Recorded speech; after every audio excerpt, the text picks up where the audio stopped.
Gracias, compañeros. La verdad que disfruté muchísimo y los acompañé hasta las 6 de la mañana.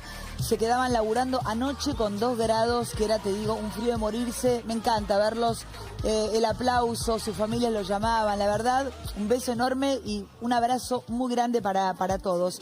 Vamos a arrancar oficialmente con el tape de arranque. Todas las voces, todas las noches, pasó de todo. Esta semana pasa de todo. Míralo en este anticipo. Todos los acreedores deben saber que no vamos a postergar a ningún argentino para pagar una deuda que no podemos pagar.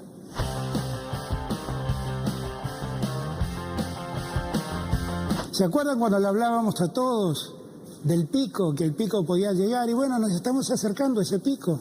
Viendo la evolución del último mes, probablemente en algún momento de agosto, segunda quincena de agosto, si esa es la situación, tenemos riesgo de saturación del sistema. Hay un foco en el área metropolitana de Buenos Aires que irradia contagio al resto del país.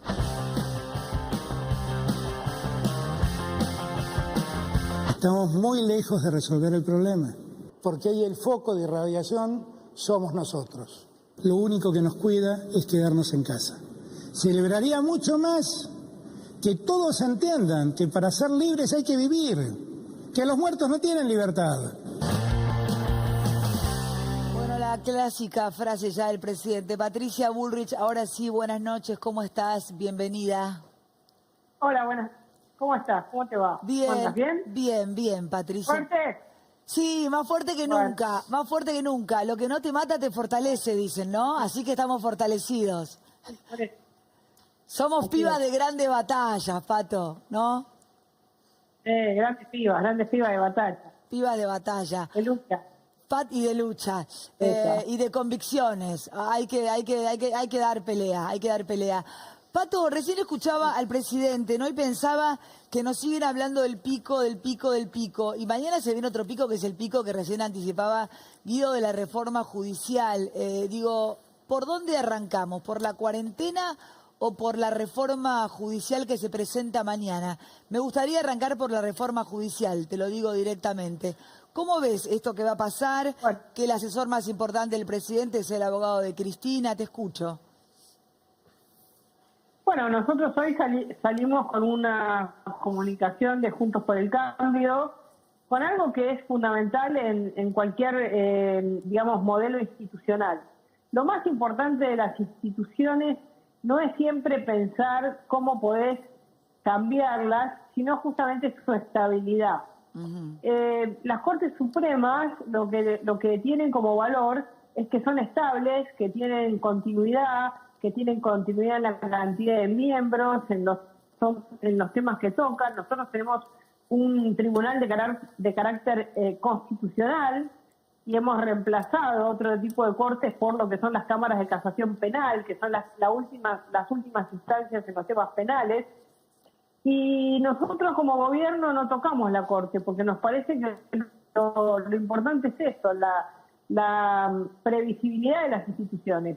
Hoy, Juntos por el Cambio ha decidido que no va a avalar ningún cambio de miembros de la Corte, ni ningún elemento extraño de salas que disputan temas que tienen que discutir tribunales de carácter inferior. La Corte es la última instancia de la constitucionalidad del país y en consecuencia no vamos a nombrar, y lo hemos dicho también en el documento, jueces que salgan de un invento, porque además esta Corte la cambió en el 2006 el kirchnerismo, siendo Alberto Fernández jefe de gabinete, con lo cual todo aquel que cambia aquello que funciona hace muchos años tiene como intención algo distinto al funcionamiento en sí de la Corte, y tiene que ver con tratar de generar un poder extraordinario, seguramente para algún tipo de impunidad que venimos viendo crecer. Así que nuestra posición ha sido clara, taxativa. No vamos a aceptar que se cambien los miembros de la Corte y no vamos a nombrar nuevos jueces. Así que el trabajo de esta comisión, no sé lo que decidirá, pero nosotros ya hemos tomado una decisión. Patricia, por otro lado, hay algo que hay que contemplar, que es la calidad de las personas que habitan las instituciones. Nosotros, como Argentina, podríamos tener una corte de 3, de 5, de 7, de 9, de lo que fuera, pero si la calidad de las personas que la habitan sigue siendo la misma, eso no va a cambiar. Si la relación que tienen siempre con el Poder Ejecutivo de subyugarse sigue siendo la misma, no importa en definitiva cuántos miembros tenga. Bueno, pero la Corte Argentina no ha sido un poder de subyugación. Si vos pensás, nosotros arrancamos el gobierno y la Corte nos encajó una decisión de pagarle el 15% a una provincia que nos descuajeringó totalmente el presupuesto. Y así tuvimos muchísimos fallos en contra, como tuvieron otros gobiernos. La Corte es una Corte que falla de acuerdo a parámetros distintos a los parámetros gubernamentales. Yo te diría que los problemas de onda, de carácter más político, están en otros tribunales, de orden más político están en otros tribunales, y no en la Corte. Con lo cual, lo que sí me parece que hay que completar sus miembros, tener todos los miembros, deben de renunciar a los 75 años, eso es bueno, porque es una edad suficiente y un tiempo suficiente. Nombrarlos tienen que tener 2 tercios y en este caso cualquier nombramiento va a necesitar de el sí positivo de Juntos por el Cambio. ¿Va a ser una corte más kirchnerista, Patricia? No van a poder, va a ser una corte de la ley.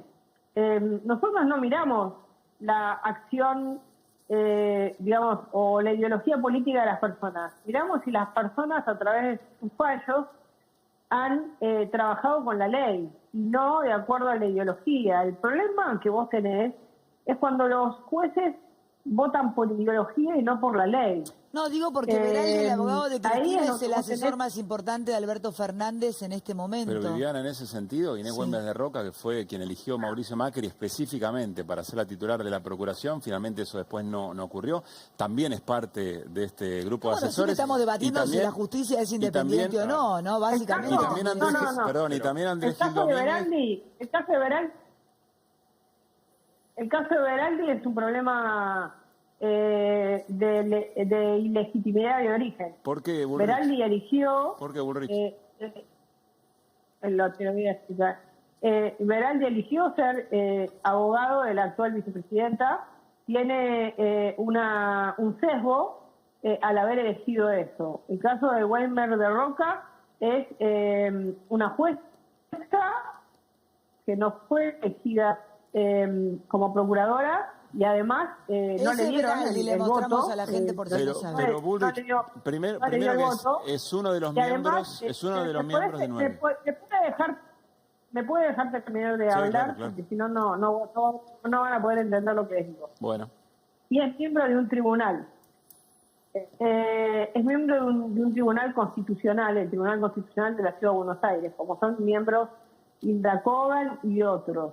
El problema de Veraldi es que es abogado de una de la vicepresidenta en causa de corrupción. A mí no me parece que una persona que esté hoy ejerciendo el cargo de abogado, que no ha tenido una función trascendental, más allá de sus conocimientos teóricos, en la vida judicial, teniendo todos miembros de la justicia, sea lógico que encabece esto. Si lo encabeza es porque hay un interés atrás de cómo quieren modificar la Corte. Bueno, Macri también quiso meter pero perdón, le agrego la pregunta, le complejizo la pregunta, digamos. Está Andrés Gil Domínguez, que cuando fue la discusión respecto a la Ley de Servicio de Comunicación Audiovisual, representó los intereses del holding Clarín. De todas maneras, es la primera vez, por lo menos quizá usted tiene otra información y yo la escucho con atención, es la primera vez que escucho que se deslegitima, digamos, a un abogado para ejercer este tipo de cargo en función de los clientes que tiene, porque si ese fuera el caso, Rosenkrantz, presidente de la Corte Suprema, que se intentó poner vía decreto, representó a los titulares o a las empresas más poderosas de este país y tuvo que tomar decisiones en función de intereses también en ese sentido, con lo cual debería renunciar ya mismo, digamos, a la presidencia de la Corte.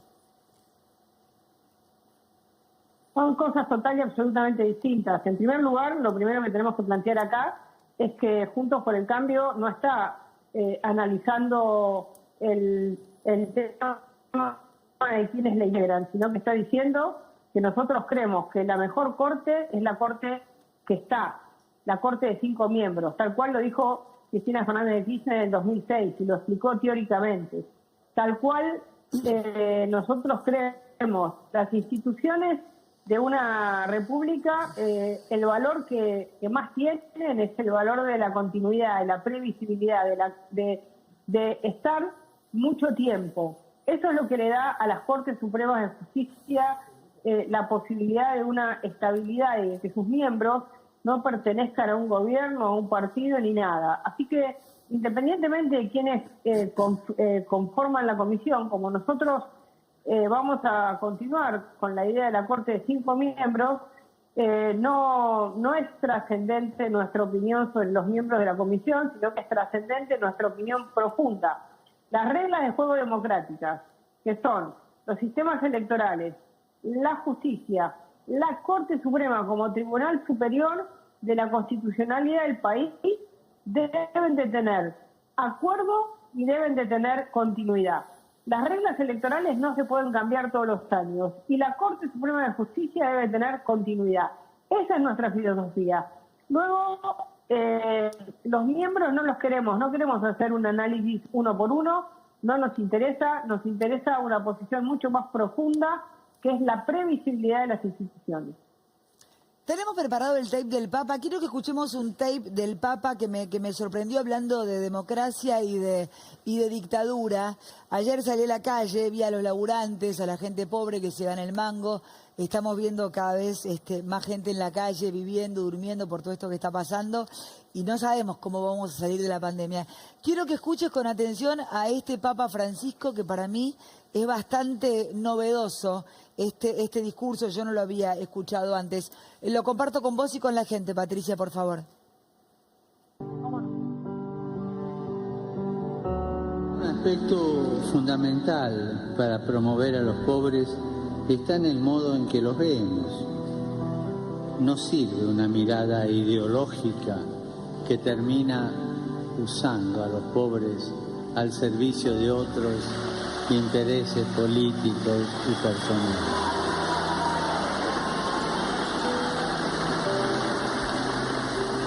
Las ideologías terminan mal, no sirven. Las ideologías tienen una relación o incompleta o enferma o mala con el pueblo. Las ideologías no asumen al pueblo.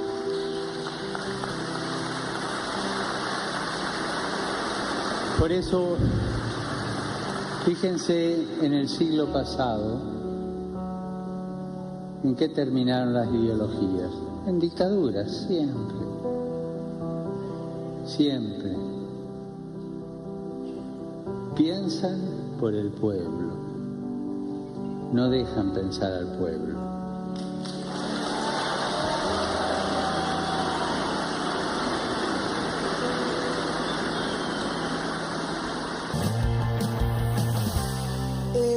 Cuando escuchás al Papa decir esto, ahora les voy a pasar exactamente la fecha que la tengo acá en el teléfono. ¿Compartís lo que dice el Papa?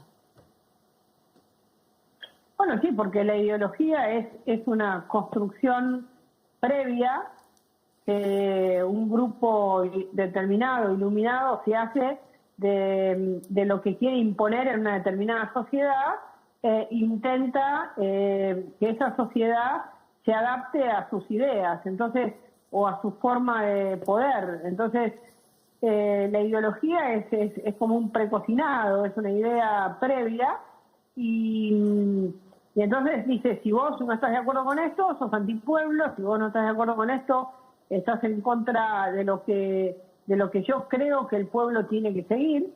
Y todas las ideologías en general, digamos, si nosotros miramos las lógicas ideológicas, todo lo que fue el comunismo hasta la caída del muro de Berlín, fue claramente esto, ¿no? La intención de generar una construcción de una idea que había que tomarla o dejarla, y si vos no estabas de acuerdo te mataban.